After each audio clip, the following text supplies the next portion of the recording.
Trade talks are picking up once again as some reports are linking the Montreal Canadiens to Casey Mittelstadt of the Buffalo Sabres. We got to talk about how Kent Hughes might be able to make it happen for a guy that's a nearly point per game. Plus, we got to talk about Joshua Roy getting called back up to the Habs. Unfortunately, RHP went out with an injury. We had to fill the spot, and it's Joshua Roy getting his shot once again. There's a lot of awesome stuff to talk about on this episode of Habs Digest, so stick around. The first thing we got to talk about, though, Jesse, it's an article that came out from DLC dans les coulisses today, and they kind of mentioned something that I didn't notice, and I'm sure a lot of other Habsons maybe didn't notice, but they talked, because Joe Sakic was talking with Pierre Lebrun recently, I believe, on BPM Spa. And we learned some stuff. Now, some of this stuff we learned on their cup run. Some of the stuff is kind of recent. Just wanted to talk about this because it was in the news circles today.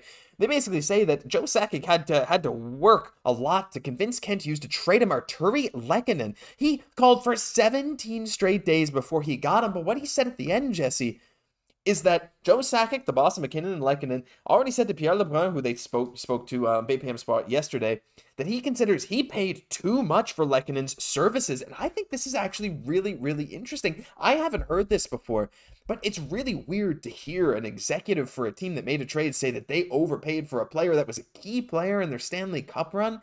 That, to me, speaks really highly of Justin Barron, and maybe like the Colorado Avalanche have a lot of faith in him, and it's pretty clear the Montreal Canadiens do too.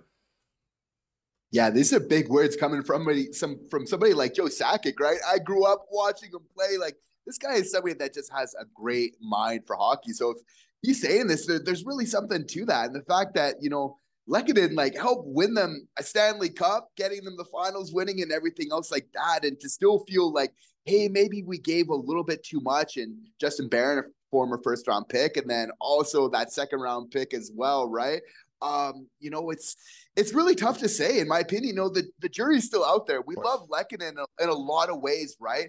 But we see the potential from Barron. Obviously, in today's NHL, if you can be great at scoring goals from the back end, that's going to be super valuable. And if he can just kind of tighten up his defensive game, then, I can absolutely see where Joe's coming from in this. Like, Justin Barron can absolutely be a top 4 defenseman for this player in the future, for this team in the future. Yeah, it's possible, right? Like, we've seen that kind of upside. I mean, he had 6 goals in not that many games before being sent down to Laval to work on his weaknesses, which is something he definitely needed to do. But we see Montreal is using Laval like the development system that they really should, and they did it with Xhekaj, and he's looking a lot better. He's looking a lot more disciplined right now with the team, and hopefully Justin Barron comes back and does something similar. Yeah, there's not too much else on this. Just thought this was an interesting point to bring up to you guys, and yeah, I mean, it's really not often you hear an opposing GM say, Kent Hughes fleeced me. But let's move on to the next topic, and it's our boy. It's Wawa. It's Joshua Roy. He's back. Now, it's under unfortunate circumstances as RHP got injured in today's game versus Dallas, but the Habs are calling up Joshua Roy to fill that spot. And Jesse, with the lines today, the second line was Pearson, Evans, and Anderson. The third line was RHP, Alex Newhook, and Yoel Armia. And I feel like that's kind of the perfect spot for Joshua Roy to slot right back in, right? He was playing with Monahan, and Armia's not really the same player as Monahan, no. But like that kind of, Monahan and Armia played together a lot, and it makes sense with Newhook coming back. I feel like this line could make a lot of sense. I think they might want to keep Pearson, Evans, and Anderson together for whatever reason. I don't know. They weren't that bad today. But I feel like Joshua Roy is going to get his shot. He's going to get his shot playing with Newhook. This is the time. Right? RHP went down with an injury. They just traded Monahan. You want to prove yourself. This is the time right now. Sad that he won't get to play with Monahan, but I am so excited to see what he's going to be able to do. It's that next man up, and that's one thing I'm really liking about the Habs so far this year is it's with so many injuries and then also with the trades, they're almost kind of getting used to this. Like, they're not too fazed by this anymore. It's okay, we're ready to go. And that's kind of nice, like you said, with the organization, that we can really be working Laval, where if something happens, that we're teaching them the system, they're ready to go, plug and play basically right away. So obviously you got to feel for RHP on the other side of this equation. Like, even though it doesn't always show up on the score sheet, he does so much things that are valuable for this team. This guy is sacrificing his heart and soul every time that he gets on the ice. So those are the type of players you really feel for the most, right? Really, when they get injured, because he's capable of really putting up numbers and everything else like that. Obviously, he wasn't put in so much of an offensive role this year, but so valuable. So tough to see him out. But I mean, Joshua Roy, like, I feel like I'm excited to see him with another offensive type of player in Newhook. I could see them really kind of generating, being creative together.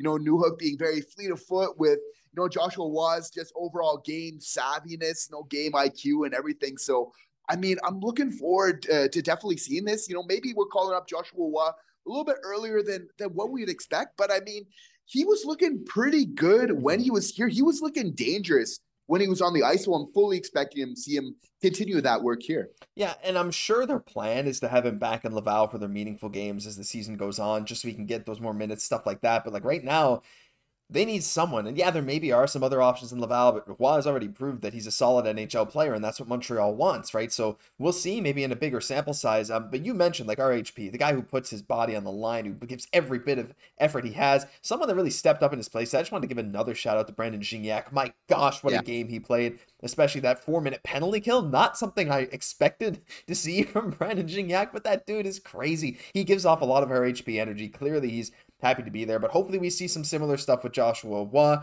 Really excited to see him with Newhook, like you said. Newhook, that fast offensive style player. I think he'll really complement Waugh well. Hopefully that's the line. I don't see Waugh playing with Evans. I think it makes a lot more sense to keep the lines the way they are. But yeah, super pumped for Joshua Waugh. Can't wait to see what he does. Hey, I get to see him tomorrow versus St. Louis. But let's move on to the final thing. This is interesting. Look, I know we talk about a lot of crazy mock Habs trades, but this one really, really caught our eye today. And it has to do with Buffalo Sabres center Casey Mittelstadt. And on the 32 Thoughts podcast, I listened to this yesterday, and I suggest you guys go check it out. You can see I highlighted the timestamp if you want to go check it out yourself. They talk about the Sabres and what they might do with Mittelstadt, and in essence, Elliot Friedman, F-bomb time, and Jeff Marek were kind of talking about how Buffalo, like, you look at the roster, they've signed a lot of guys long-term. They got Dahlin, they got Samuelson, they got Power, they got Thompson, they got all these guys signed to big, long contracts. And when it comes to Mittelstadt, like, they might, not necessarily they will be, but they could maybe be hesitant with giving him a lot of money. But Mittelstadt has earned a lot of money. And if we take a look at, his stats here this season, 42 points in 51 games, 59 and 82 last year. He's only 25 years old. He's a center. He's a restricted free agent, former 8th overall pick. Could he be on the move? And we see some people on Twitter, even Alex Ab's coverage, a good follow, I suggest, if you're on X, but he said he wonders if Buffalo RFA Casey Mittelstadt could be available for a trade, depending on Buffalo's money. And this is sort of separate of the 32 Thoughts stuff. So it's not just Friedman and Marek talking about this. It's like they said Buffalo might have to trade him if they're not willing to give him the money. And as we can see, people on X are speculating as well. He's on pace for 70 points, 20 goals over an 82-game season. What do you think of this, Jesse? Do you think Kent Hughes could make an offer for Mittelstadt? Because I feel like it's not going to cost as much as we would expect for a player of his caliber. I don't see it really, Josh, in my opinion. Like, I'm not trying to say that Buffalo is cursed, but there's just something not right with this organization. I'm not trying to say that, but it's just, they got the players, but just for whatever reason, they just can't seem to put it together, right? And obviously Casey's been at the middle of that for, a good part of their rebuild. Still a young guy. You got to feel like maybe he's turning, the corners production is starting to come up, the 15 goals last year, 44 assists. It's probably going to continue. And definitely there's always value in getting potential elite level talent without paying elite level prices. Ken is very big on this. And this could be a potential type of move. So hard to kind of determine what his future is going to be necessarily. But I see Casey much more as kind of that setup guy. Again, and I feel like what our top six really requires is more of those finishers. That's what I'm really seeing as being that big thing for us. And again, passing on Mitchkov last year, we don't just want the finisher, but we want the guy that also plays the complete game as well.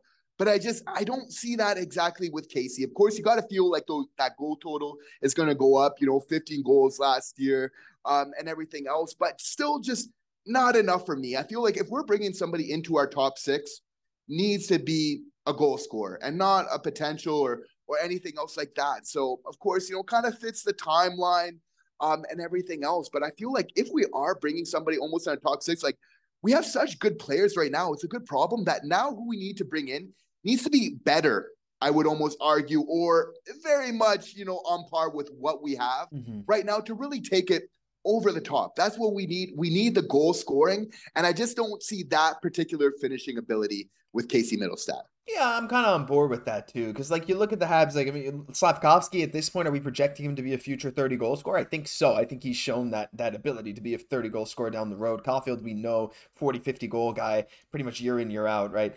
And, like, Suzuki's going to be solid for 2025. We're still not really sure with Dach or Newhook. We still haven't seen their ceilings. But yeah, Mittelstadt, you're very right. He's more of a pass first guy. 15 goals last year, on pace for, well, he's on an 82 game pace of 20 goals this year.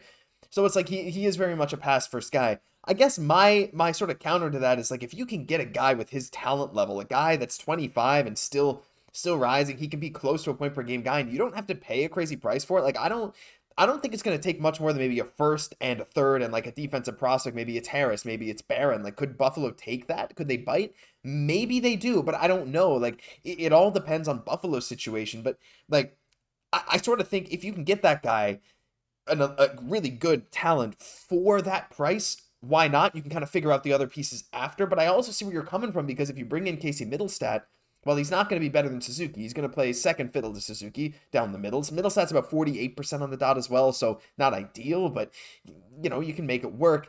But then do you play Dach at the wing? Do you play Newhook at the wing permanently? Is that kind of what you do when you're on Suzuki and Mittelstadt? But then as you're contending, is Suzuki Mittelstadt a good enough tandem down the middle to be a cup contender? I don't know. Maybe I guess there's maybe more questions there that open up the can of worms. But all in all, I think I'm in favor of it if they can pull it off, but I definitely see the concern.